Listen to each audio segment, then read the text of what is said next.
Hello, everybody. Good evening and welcome to a very, very special edition of Book Passages Conversations with Authors. I'm your host, Paula Farmer, and I'm excited to be here tonight, kind of fangirling over both our authors. Love good literary fiction and mystery, and this provides all of the above. Speaking of our featured book, before we kind of get into the description, I do want to remind you to definitely feel free to leave comments and questions in the chat area. I promise we will get to them before we wrap up their conversations. And also, just as another way to support Book Passage, because we do love you supporting these events. But if you will hit that subscribe button right where you are now, it takes a second and it really helps us a lot. And then that way you'll never miss events like this. You'll get alerts about them all the time. So please do that.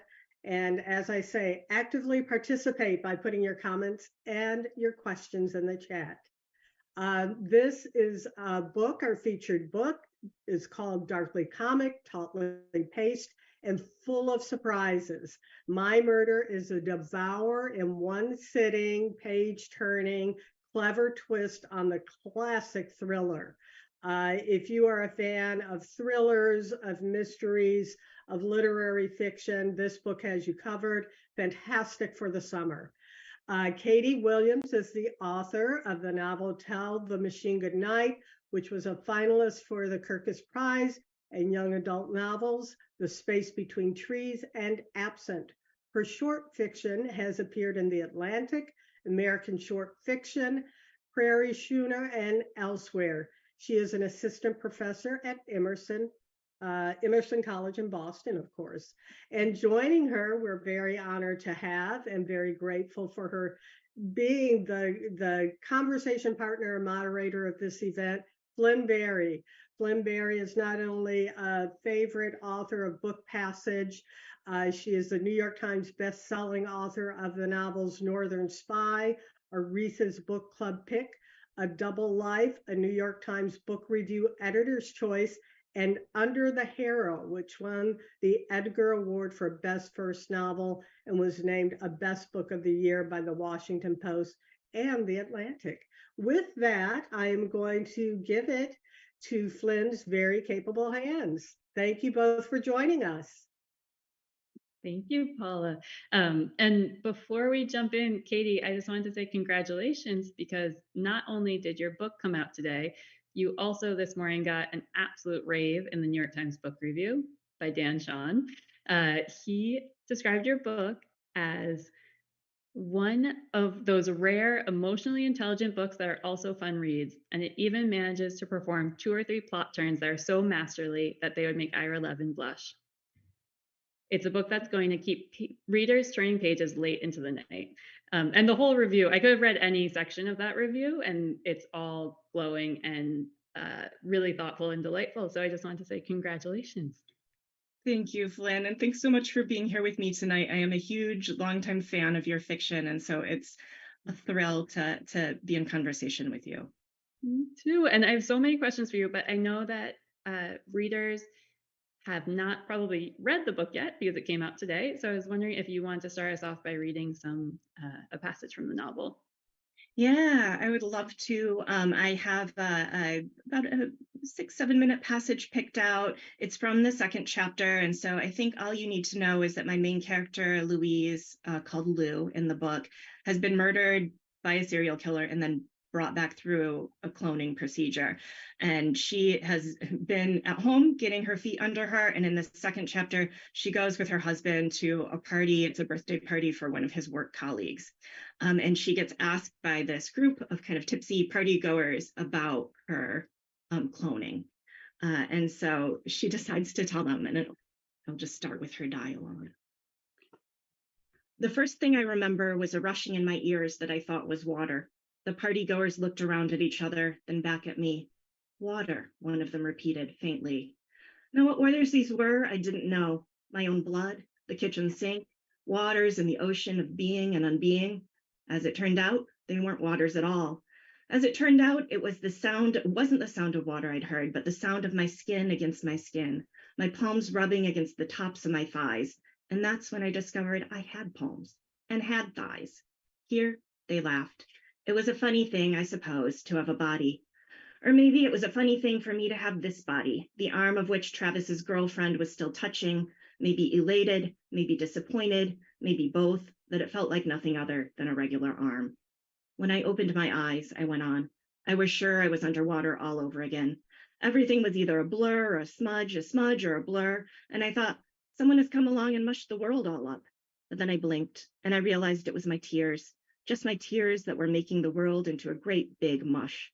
And the second I knew them for what they were, they ran away down my cheeks. You were crying? Someone asked.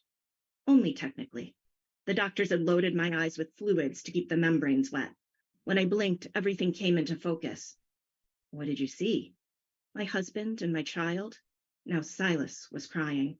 But then Silas cries at everything, cries at credit card commercials and furniture left by the side of the road, cries at the mere thought of his grandmother making soup. They chuckled at this, their co-worker, stoic Silas, crying over the thought of his grandmother's soup. Did you know them? Someone asked. Of course I knew them. I still had my memories. Otherwise, what would I be? Not me, just a body, just a great big mush. The partygoers laughed again, uncomfortably this time. Travis's girlfriend glanced at her hand, still on my arm, but in the end, she left it there. Maybe later that night, she would rub her fingertips together and feel she'd come away with some silt of me, some flake, when really she'd only be feeling herself upon herself. What else do you remember? I remember the smells. I smelled the hospital, disinfectant, the plastic wrappings my bed sheets came in, and something someone was calling lunch, and the aftershave Silas uses, lemon and leaf. You smelled your family. Yes, my family, I said. The partygoers smiled even wider at this and took simultaneous sips of their wine. Travis's girlfriend finally lifted her hand from my arm in order to hug herself to herself. It comforted them, this story. Out of oblivion we come and into oblivion we go, tra-la-la-la-la. They wanted to believe what everyone did, that once the tears were all shed and the casket lowered, once they opened their eyes to whatever was after that, their family would be the first thing they would see. I didn't tell them the rest of the story. It would make for poor party conversation. I didn't tell them about the tug of a catheter being pulled from between my legs, the mole on the doctor's chin, a blot showing through her powder like an eclipsed sun. Silas's voice saying, "Can she?" And the distant realization that she was me. Can she what?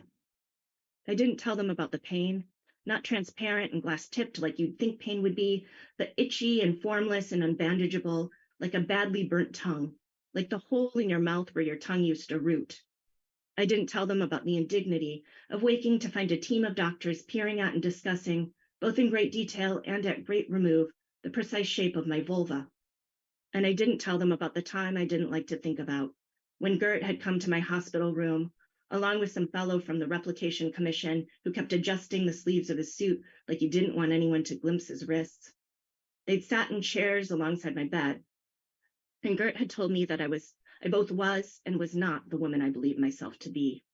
That woman had died, she'd explained, had been killed, the Replication Commission fellow had finally ventured to say, had been murdered, no one said. And me, I had been grown from a sampling of her cells. I was, in truth, a copy of that woman, the first and original Louise. But I should never think of myself as that, they were quick to amend, as a copy. When they said it, their eyes moved across my face, back and forth, like the glowing arm of a copy machine. So that was my birth. The partygoers also asked about my death. Actually, it was just one of them, the sniffing woman who lingered after the others had dispersed. The whole time I'd been talking about my birth, she'd been waving away crudités and assessing her reflection in the window behind my head. My death, I repeated. Oh, no, I don't remember that. I tapped my temple, the same gesture Gert had made when she'd told me. Short-term memories don't survive the process, Gert had explained to me, as I now explained to the woman. Also, trauma. Oh, I know, the woman put a hand to her breast. I mean, I don't know myself, but I've read about that. Trauma. It sounds just awful. Well, yes. So you're saying you don't remember anything at all? Not one thing? Not one. That's too bad. The heat came into my face then. From the wine, not from the wine.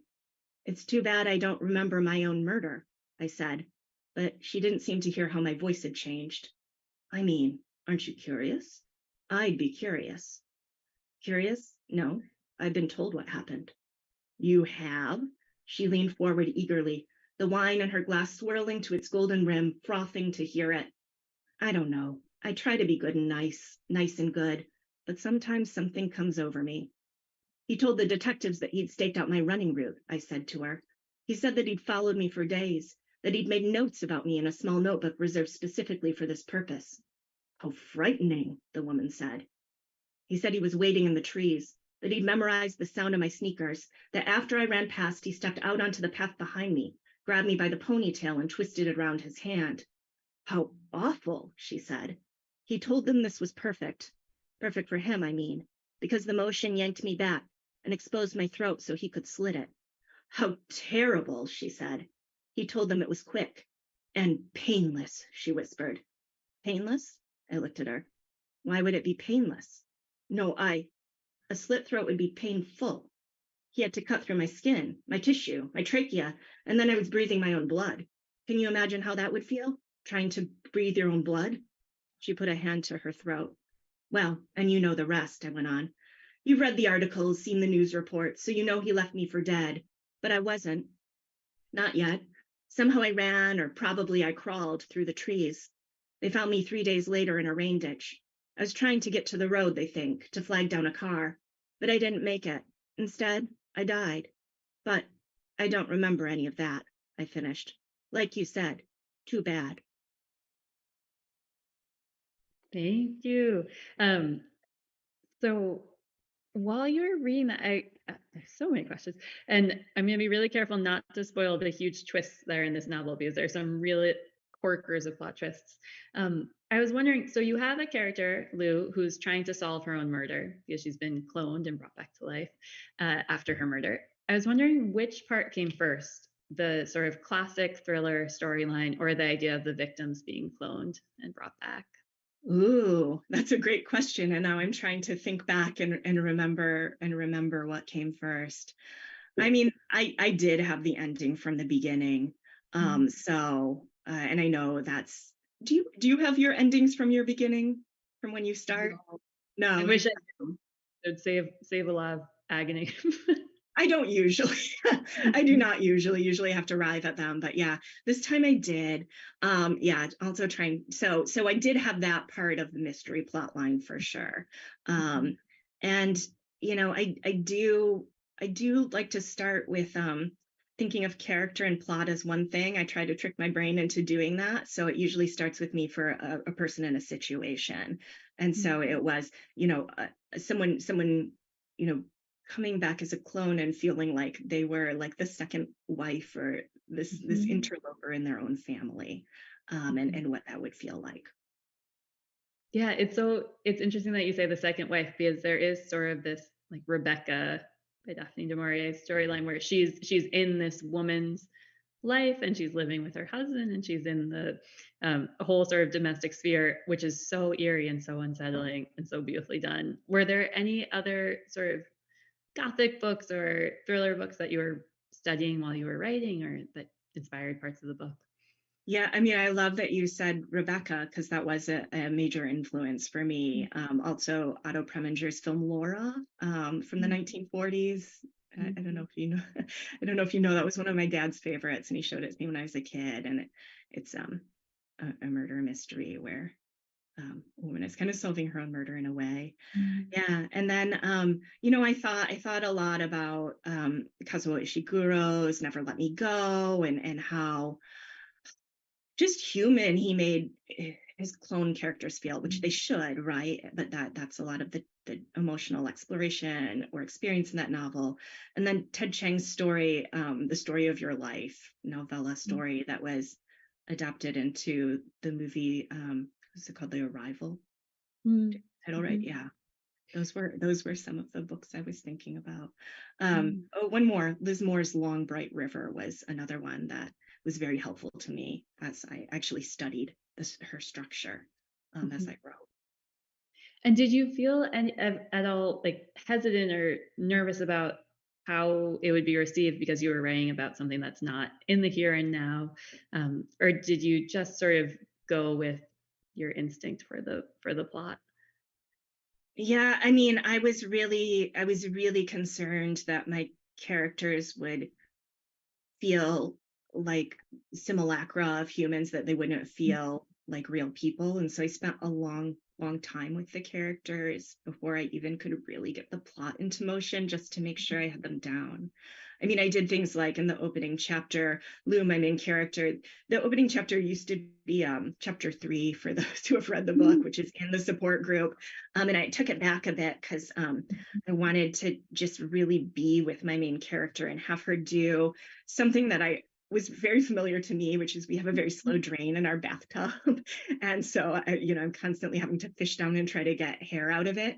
And so that's what she's doing in the opening scene. But, it's not her hair, it's the hair of her original self before she was cloned, but like that also is her hair. So I wanted to give her something like really sort of gritty and recognizable to be doing to help make her feel, as like as much of a person as I could. Yeah, I that scene I adored, because it's one of those physical moments that you don't really see in fiction, or that I had never seen in fiction before. But you're right, it's so instantly relatable that you know what that feeling is like and how kind of um, visceral and strange it is to be doing, even if you're not looking at your originator's hair in the drain, even if you're just getting ready for a party in your own life. Oh, And yeah. Yeah. one thing I thought that was really beautifully done is, so that sort of like physicality that's woven throughout is so gorgeous. And then also the physicality with her baby, because Lou has a baby, and really was moved by that, and how much of the rawness of new motherhood comes through in the book. There is a line that I think about all the time. I read this book, I think, in the winter when it was first in galleys. Um, and this phrase just keeps sort of like echoing in my head, where she says that uh, she mentions all the feelings I didn't feel, the wobbling socket of dread, where the feeling of motherhood, that steady, nurturing joy I'd been assured I'd feel, was supposed to be, which I thought was so interesting about that kind of baby anxiety when you have something so tiny that you're taking care of. I was wondering how that sort of motherhood aspect worked for you in the book. Did it come early on? Did it surprise you? How was that?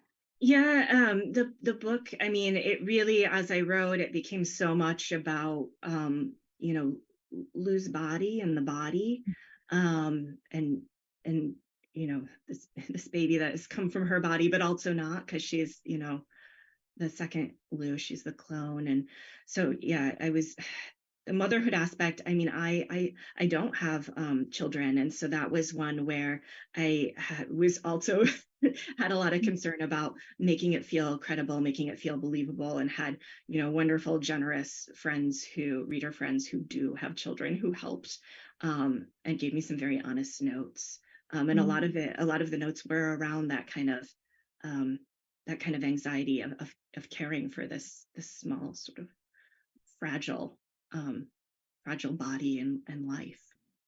Yeah. Yeah, it's just so beautifully done how you have these kind of huge stakes, where Lou is also in a serial killer survivors group. And you have that very like dramatic, very high stakes uh, mystery running through it, but then also those physical moments and the moments of humanity with Silas, who's the husband character. Um, did you sort of plot that out, or were you writing every day from scratch? Like, what's your writing process? What's an average writing day like? Yeah. So I mean, I have yeah.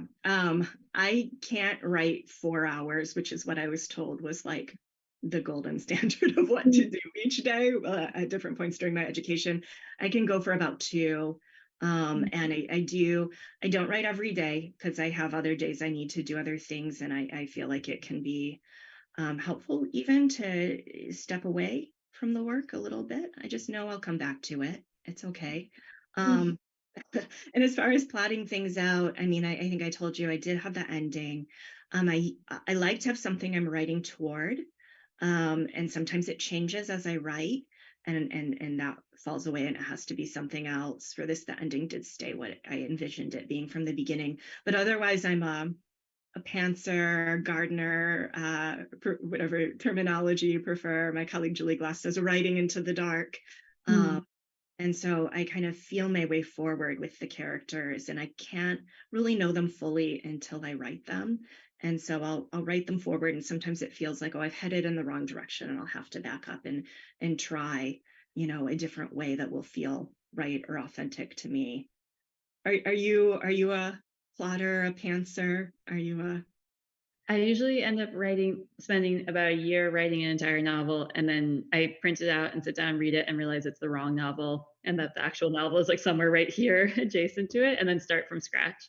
So it's like very, very wildly inefficient and not what I would like my process to be for the rest of my life. But at the moment, that seems to be it, like a full draft and then tossing that. I I I yeah, that is it hard to let them go? No, because usually it's just like, oh, okay, that it's just the relief of finally knowing which the direction that you want to go in. I think The it's that. discovery process, yeah. Yeah, Yeah. there's another writer who described the first draft as like exploratory surgery, and you're Uh, just sort of going in to see what you need to do next, which I like. You also uh, you wrote an essay for LitHub that I loved, where you talk about how hard you found writing when you were younger, when you're in college, and how you figured out that you want to you found it both creatively and emotionally beneficial to write toward what I love. Um, and then you mentioned this, which I thought comes across so well about My Murder, where it's a novel about trauma, but once again, this is you. As I wrote, I filled the book with things I love. This time, things I love in mystery thrillers. Twisty plot lines, armchair detectives, deadpan humor, an alluring femme fatale, a charismatic serial killer, a prickly babysitter, and more. Um, I just was wondering if you could talk a little bit more about that process of going from sort of trudging through your writing to figuring out what you love and then sort of writing towards what you love. yeah, thank you. Yeah, this is something that's been clearer to me more recently, I would say, the past 5 years or so in my writing, where I used to think like, okay, I'll write the draft and I'll either read it myself or I'll give it to someone else. And they'll tell me like, oh, what's working in it. And then they'll tell me what's not working in it. And the column of what's working in it, like, that's good. Those are, checked off the list and I don't need to think about them anymore. And I need to look at like what's not working. And while I still think it's important to look at like what might not be functioning well, I feel like I was really shortchanging the feedback I was getting in column A about what was working, what was joyous. And when I started writing toward that more, really like looking at that as equal feedback that needed equal time. Sorry, there's a bat in my house. Oh my gosh. Oh my god. Okay, should we do you need a No, I moment? think okay. I'm gonna tell my husband. Oh my god. Okay, let's pause Right, and take right. care of the bat. Oh my Yeah. god. That's really fitting for this book though, because it's also about sort of Yeah. oh my god. Okay, I'm gonna Yeah. Paula, are Do you you have there? I'm still here. Can you hear me? I'm Hi, here. Paula. I'll follow. I think I just need to move locations because I live in Vermont and there's an actual bat looping around the room that I'm currently in. If So I'm you gonna let need to you take a take few over. minutes, I'll feel jump free. back on in a minute. Okay. Oh. I kind of want to continue with the question she was asking her. Yeah. I can finish my But answer. I got distracted by the bat. Yeah. I can kind of pick up while Flynn is moving away from the bat. I can pick up where I left off. Yeah. Okay. Yeah.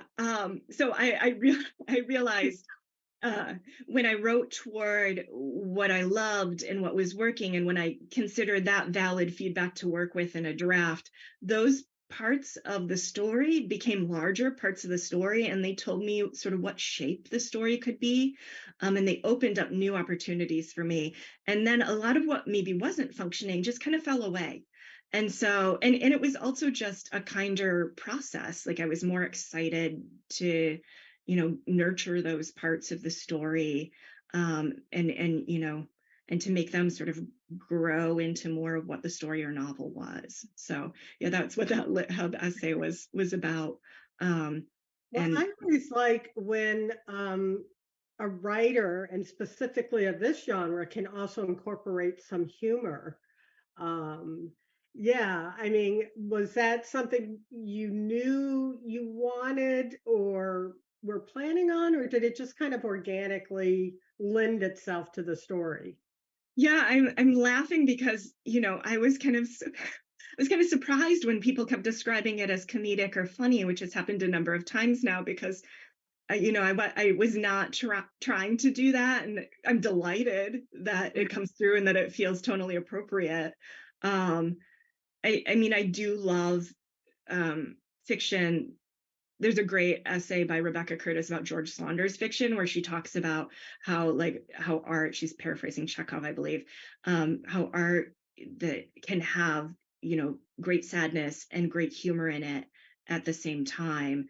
And that's something I aspire to. So, I'm glad that's in there, but it was completely not planned, unintentional, and a bit of a surprise to me that people feel that way. But yeah, Yeah, I don't know that I would say outright comedic, but yeah. just nicely nuanced humor that just seemed very organic to it. So yeah, kudos to you. And you Thanks. know Oh, what? I'm going to give it back to Flynn. Are we bat free for now?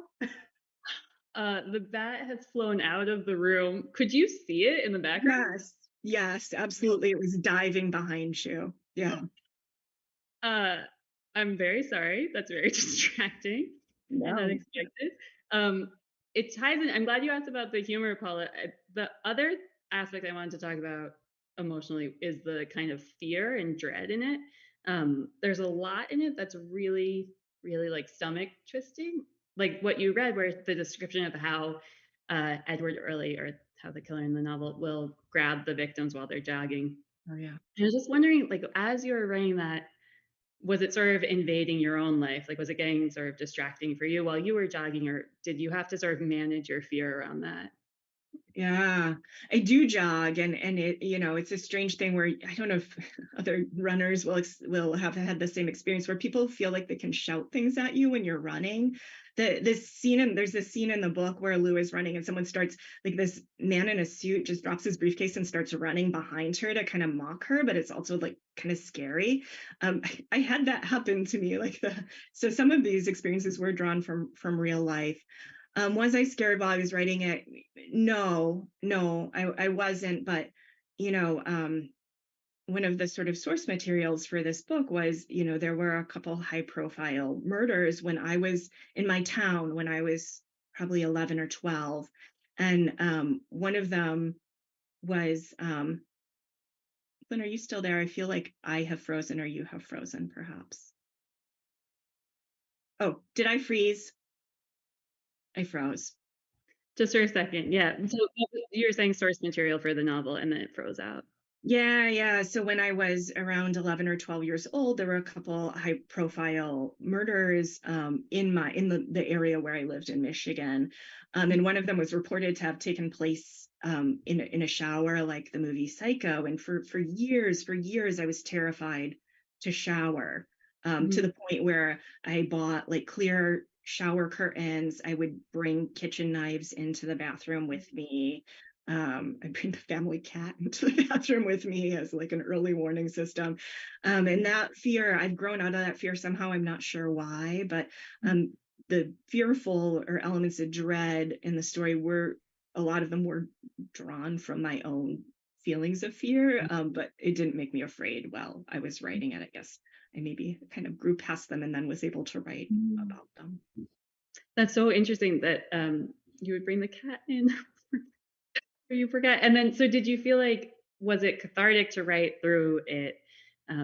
Because I almost hesitate to use this term because it should be obvious, I feel like, but this feels very much like a feminist thriller in that the women characters have so much agency, and it's so much more than just the sort of dead girl trope of a novel that we can see sometimes in the genre.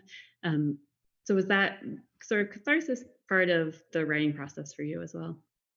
Yeah, this book, and I wouldn't say this about all my books. In fact, maybe I would just say this about this book, was cathartic to write. It absolutely was.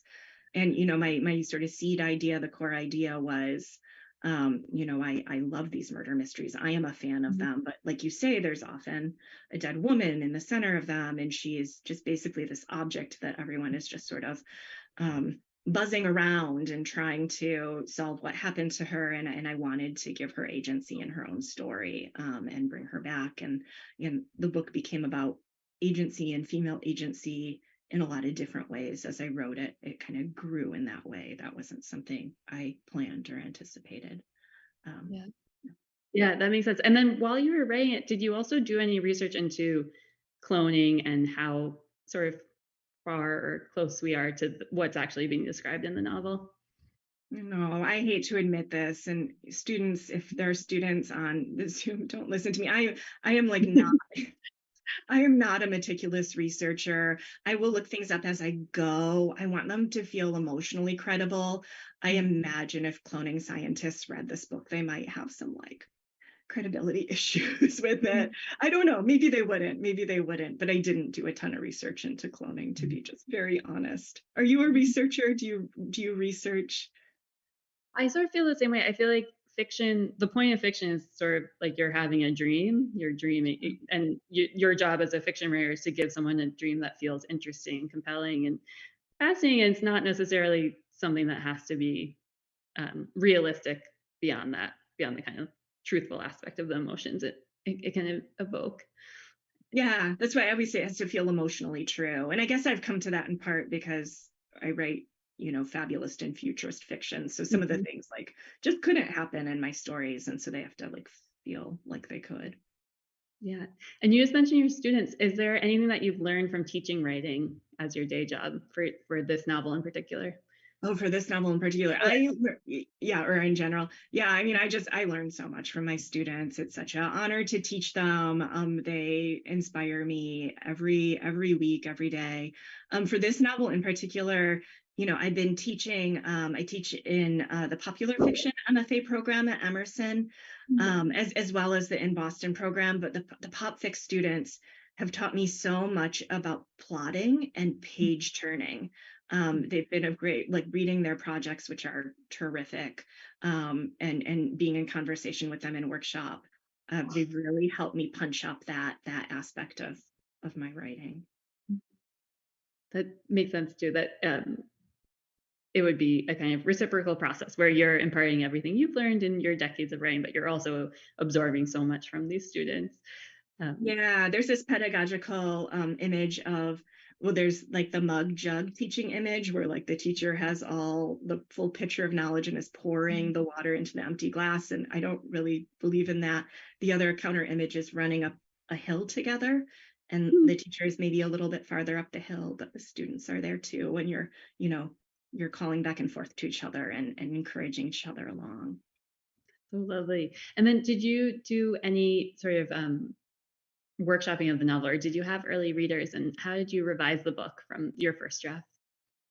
Yeah. Oh gosh, it's gone through some major iterations. I kept the circle really small at the beginning until I kind of figured out what I was doing because it was just kind of a mess at first. And then as I kept writing, yeah, I have some very trusted beta readers that have been with me, some of them from my MFA program at Michener. Catherine Butner, whose novel Killingly is also out today, as we beta read for each other. Yeah, and we just happen to both have like thrillers out on the very same day.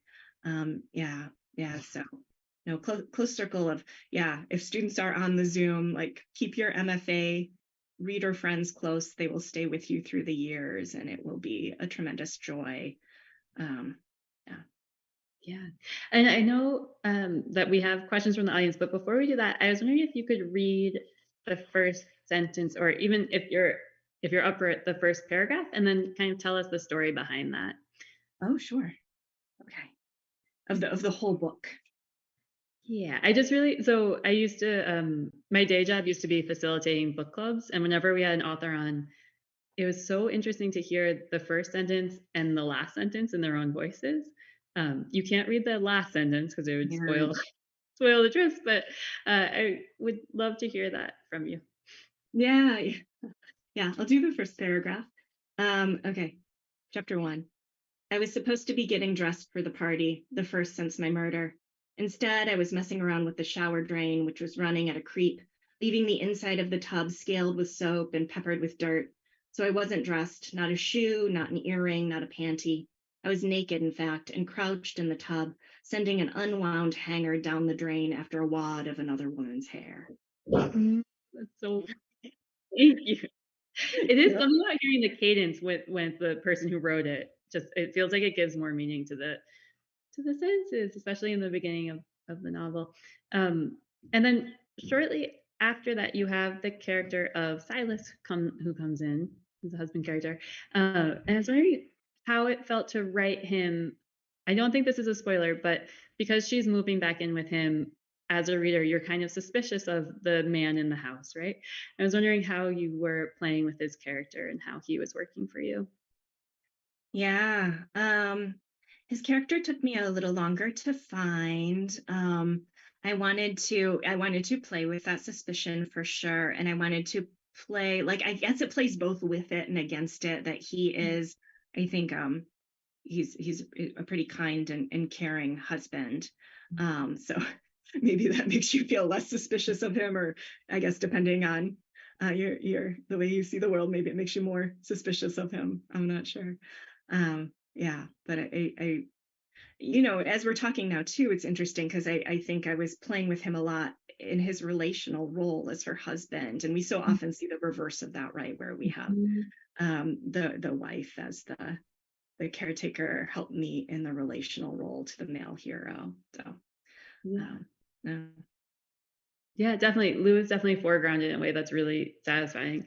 Were there any other characters, or was there anything in the book that surprised you as you were writing it? Were there any characters who sort of appeared out of nowhere? I really love the other survivors at the serial killer survivors group. I found those chapters like completely addictive and kind of Moorish. Um, I was wondering how they came to you also, and just in general, what was sort of surprising or what you learned as you were going. Yeah. Yeah, the structure was something that surprised me. That was a discovery. I tried a few different structures, and this one was the one that clicked. Yeah, the characters, I mean, Fern, who's one of the women in the support group, she was a character who was really useful to me because she kind of makes things happen. Mm. So she's one of those great characters who will kind of get trouble going. And the same for Angela, who is another woman in the support group who Lou has sort of antagonistic or like critical feelings about. Also, I felt like was a great catalyst character. Lou's father, Odd, is a character. Odd is a name for him that I just am really fond of. Um, and gosh, yeah, I like a lot of the characters. I hope readers do too. So, Yeah, her boss and the babies, and I love them all. So, yeah. yeah. It does feel like what you're describing in the essay of writing towards what you love, the characters all feel like I could imagine you spending time with them and enjoying it, like enjoying writing their dialogue and really having fun with that. Yeah, yeah. Edward Early was a character who surprised me. He's the serial Mhm. killer, and I don't think it's too big of a spoiler to say we meet him about halfway through the novel. And I was working myself up for writing this scene, and I was very much thinking of like the Hannibal Lecter, Clarice is her last name, Starling scene, and wanting to like channel that, but also do something different with it. So I won't say what the scene is like, but that was that was one that I didn't know quite what it would be like till I got to it. And I was very nervous because I don't know how you write a serial killer new. I feel like, I don't know, the archetype, it's like the character type has been done so many times. I don't know. Yeah. Yeah, yeah. And how do you keep what I like? I feel like I've read just a couple novels recently that have serial killers. One's by Catherine Ryan Howard that's coming out soon. Um, Another is by Jessica Knoll, and they managed to keep the focus completely on the women characters in the story instead of leaning towards the charismatic killer trope Yeah. too much, which I think this your novel as well is definitely shifted towards the women in a way that's Cool. um, kind of corrective to our cultural assumptions about these stories. I was going to ask also, what kind of childhood books made you want to write, or were there any childhood books that you remember having like a deep connection with? So I read a ton of mysteries and horror novels as a kid, like young, where I think maybe a note was sent home from school. Concerned teacher at one point. I read a ton of my parents were school teachers and were happy to let me read whatever I wanted to read, basically. But yeah, I read a ton of Mary Higgins Clark novels. I read a ton of Stephen King novels. And I feel like, you know, as I went through my education and became introduced to literary authors, um, people have conversations about whether or not Stephen King is literary. I don't mean to weigh in on one side of that or the other, but as I sort of moved into reading some other authors, but these authors have stayed with me, and I do think they're just such great technicians at just compelling storytelling, just making you want to find out what happens and turn the page. So um, yeah. Yeah, I can definitely see that in your like reading DNA, because this book I like could not turn the pages fast enough. And it was one of those books where I got really annoyed about the other things I had to be doing when I was reading it, because I just wanted to get back to it, and I love that moment when a book is sort of like coloring your whole day and that you're trying to get back to it constantly.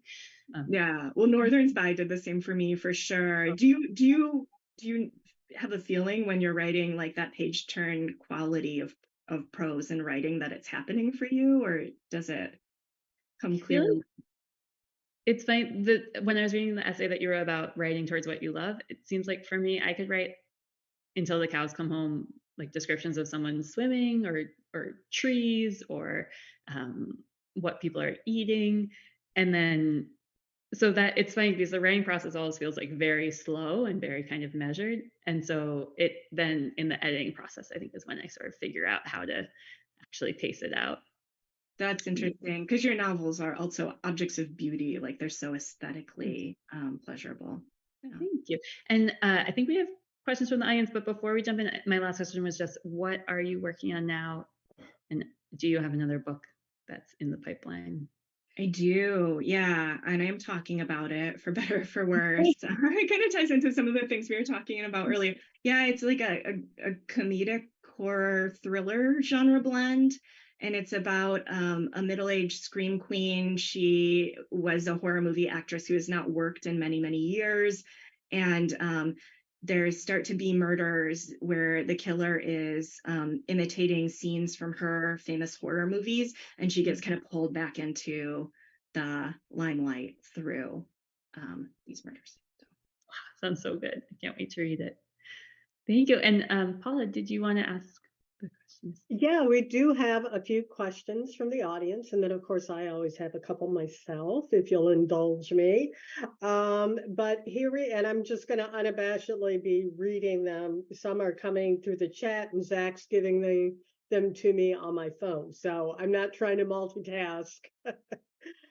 Glory asked, I'd love to hear a bit about where the idea of the support group came from, and why did you add the video game component?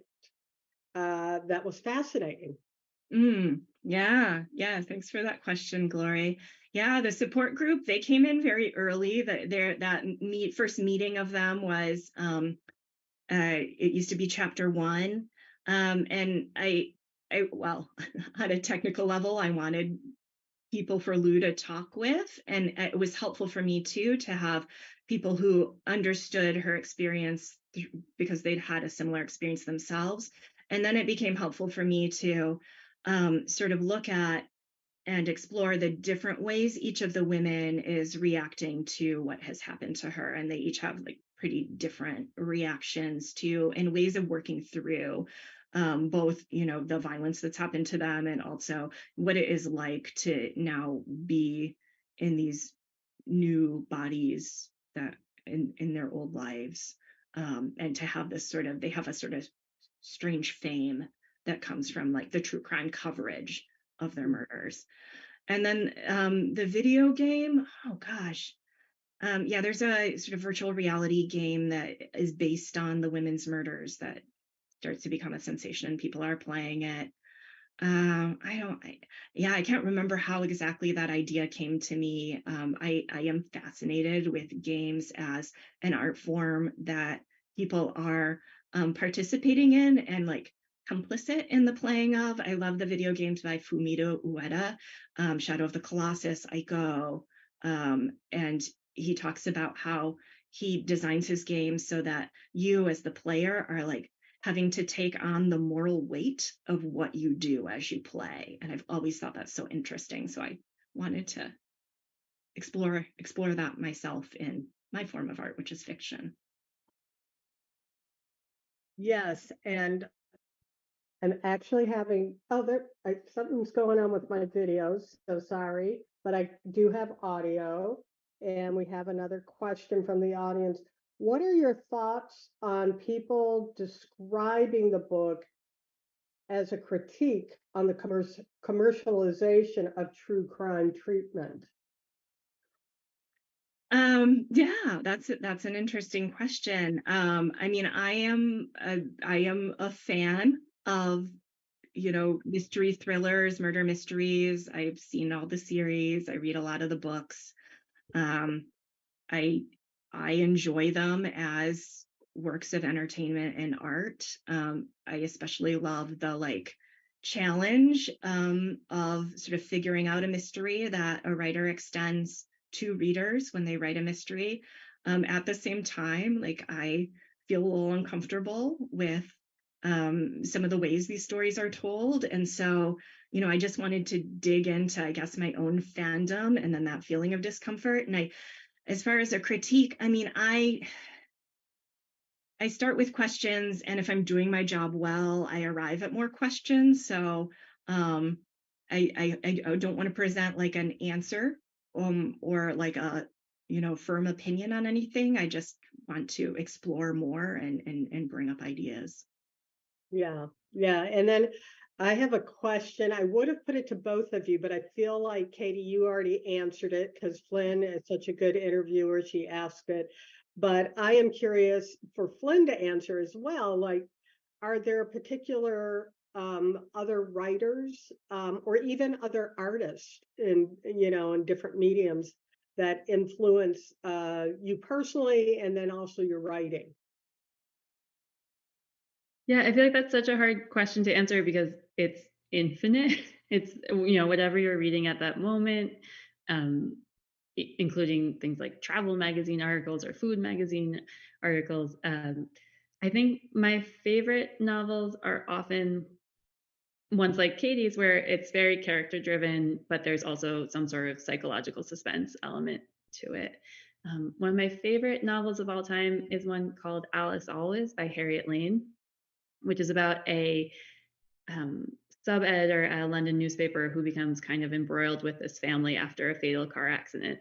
And you're sort of not sure if there's a crime happening or not the whole way through. And that unease I really love.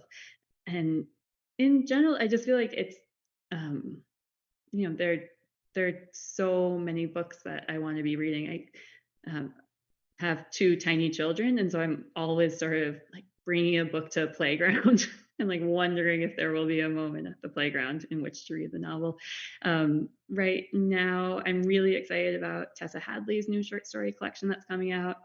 Um, I really love a novel called A Bad Character by Didi Kapoor, who wrote a novel that came out this winter called Age of Vice, and which is also, I think, a masterpiece. Her first novel, A Bad Character, is similar to Alice Always in that it's a kind of psychological suspense novel where you're just following this woman and you are kind of racing along with her story, and really beautifully done. So those are just some, but yeah. For either one of you or both of you, I mean, do you, even though you're influenced by other writers, maybe artists in different mediums, do you find that you can do that while you're actually working on one of your projects? Or do you need to be just kind of completely immersed in your project at that time and that those things could actually distract? Or do they actually inspire you while you're working on a project? For both of you, Katie and Glenn. Yeah. For me, it depends on where I am in the project. There's a phase where I will read as much like amazing work in the same genre as I'm writing in as I can. And then there's a part where I can't look at that type of fiction because I'm afraid I'm such a magpie that I'll accidentally be pulling lines from it or something. I have to sort of find my own, way on the page. Yeah, how about you, Flynn? Yeah, I feel like I kind of want to be writing and reading all the time. So the idea of not reading while writing would be really difficult because reading, I think for me and for most people, the reading comes first and the writing comes second. Like you start off as a reader and then become a writer. And if I had to like give one up in a fire or something, I would give up writing before reading. Um, but I do agree. And also, especially with when you're really deep in revisions or on deadline, there is usually about a week or two when I like forget what words are for. And I'm like, should this novel then have a section told in like dance or food instead? Because you're just like so um, beyond familiarity with the work that you're kind of losing track of how a novel even works. And so in that like couple week period, I find it hard to read. But other than that, I keep reading. Yeah. And Kathy, who's also a professor at San Francisco State University, wanted to know, Katie, since you're also a professor, um, would you do you want to continue juggling both, being a writer and teaching, or do you aspire to be able to just focus on your writing full time? If that's, especially with all the praise you're getting from this book, early praise, full-time writing might become an option for you. Well, thank you, Kathy, for the question, and I definitely understand the spirit of it because teaching is very immersive, and it takes a lot. Um, I can't. I mentioned earlier that I can't do the long stretches of writing. I can kind of sit down for 2 hours and work, and so for me, it really helps me to be busy and have other things to do. So, and and my teaching feeds my writing, and my writing, I hope, feeds my teaching, and so I picture always doing both. That's great. That's great. I remember once hosting Tayari Jones, who wrote American Marriage, and she's a professor as well. And she said, do we really need nothing but writers that are only writers? As in, it brings something to the table, it can bring something special or different to the table when you are doing other things and not just, all our books from full-time writers. But any last thoughts from either one of you? Just, Uh, oh yeah, go I'm for it. I'm curious, Ricky, how Publication Day has been, and if you did anything to Yes. celebrate Publication Day. Yeah, I know. I was telling Zach and Paula before before you put it in, Flynn, that I've been a big bundle of like excitement and nerves on publication. The New York Times review coming out this morning, and my mother was the first one to text it to me like at dawn. Um, you had to like search for it. It wasn't like in anyway. That helped. That soothed my nerves. Yeah. No, I've been watching like just really lovely support come in on Instagram from readers and booksellers and other authors.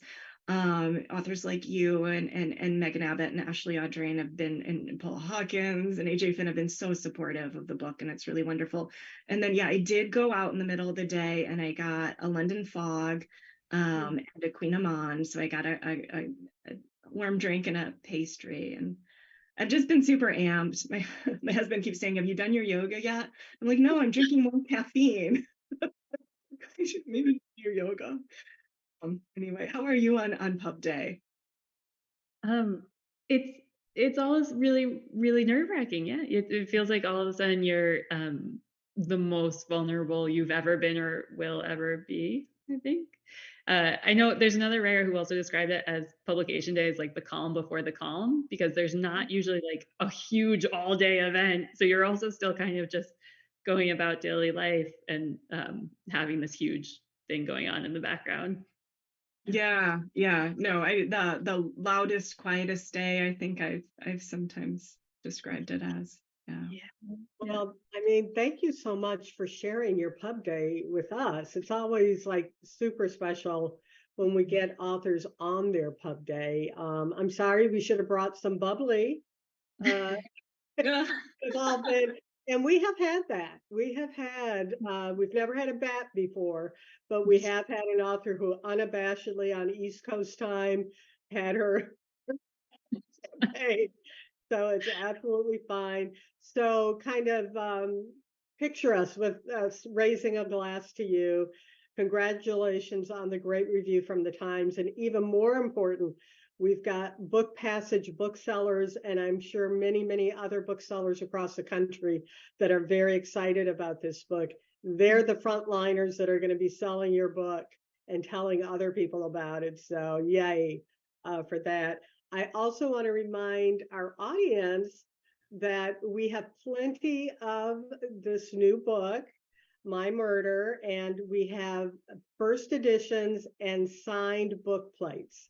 So definitely, and we can't guarantee how long we'll have those.